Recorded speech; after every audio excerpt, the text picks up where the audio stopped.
আসসালামু আলাইকুম সবাই কেমন আছেন? চলে যাচ্ছি শুক্রবার ইভেন্ট করার জন্য। এটা ছিল 12ই জুলাই ইভেন্ট। 11ই জুলাইতে অনেক বেশি রাতের বেলা টানা বৃষ্টি হয়েছে, সকাল পর্যন্ত একবারে দুপুর পর্যন্ত অনেক বেশি বৃষ্টি হওয়ার কারণে আমাদের 11টার ইভেন্টে আমরা পৌঁছাই বিকাল 5টায়।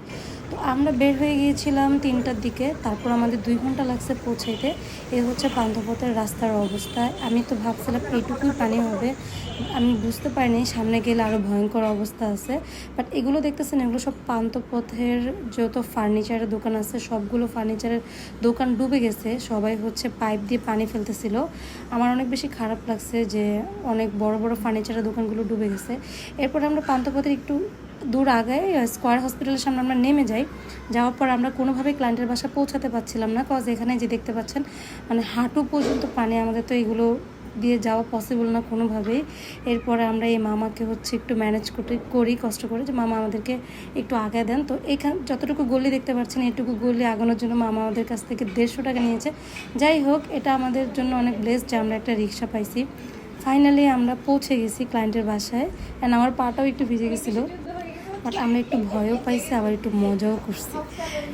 অ্যান্ড ক্লায়েন্ট আমাদেরকে দেখে খুব খুশি হয়ে গেছে, ওনারা ভাবছে আমরা আসবো না। আমরা অনেক বেশি মহাযুদ্ধ পার করে, বন্যা, ছোটোখাটো বন্যা পার করে তারপর হচ্ছে আমরা ক্লায়েন্টের বাসায় চলে আসছি।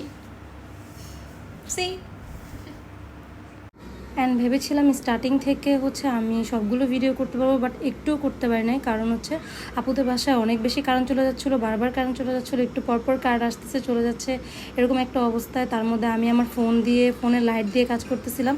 যেটুকু মানে কারেন্ট আসার পর যেটুকু মানে সময় পেয়েছি একটু ভিডিও করে নিয়েছি। তো আমার একটা সেট কমপ্লিট হয়ে যায়, খুব সময় লাগছে আমার এগুলো কমপ্লিট করতে। যে জায়গায় আমাদের এগুলো কমপ্লিট করতে হয়তো বা 45 মিনিট বা 1 ঘন্টা 20 মিনিট এরকম লাগে, সেই জায়গায় আমার এই একটা সেট কমপ্লিট করতে 2 ঘন্টা লেগে গেছে, কজ কারেন্ট ছিল না। এরপরে আমি 2টা সাইডের ভিডিও নিয়ে আমি আর কোনো ভিডিও করি না, কারণ হচ্ছে আমি অনেক বেশি কারেন্ট চলে যাচ্ছিলো প্রথমেই বললাম। আর লেফট হ্যান্ডের যে ভিডিওটা দেখতেছেন, মানে কাজগুলো দেখতেছেন, এই কাজটা পুরো প্রপার আমি কমপ্লিট করতে পারি না, কারণ আমার ফোনের চার্জ শেষ হয়ে গেছিলো। এরপরে আমি এই ভিডিওটা আপুর ফোন দিয়ে করেছি, যেহেতু আমি লাইট জ্বালিয়ে কাজ করতে হয়েছে। যাই হোক, কিছু করার নাই, অনেক ধস্তাধস্তির পরে আমাদের হচ্ছে কাজ কমপ্লিট হয়েছে। তারপর একটা টেনশন করতেছিলাম যে আমরা বাসায় যেতে পারবো কিনা, পানি কমছে কিনা। যাক আলহামদুলিল্লাহ, পরে নেমে দেখি একটু পানি নেই, পানি নেমে গেছে। তারপর আমাদের বাসায় যেতে যেতে অলমোস্ট 12টা বেজে গেছে। আমরা কাজ শেষ করে বাসায় চলে আসি, অ্যান্ড আলহামদুলিল্লাহ আবার দেখা হবে নেক্সট কোনো ব্লগে। Thank you for watching.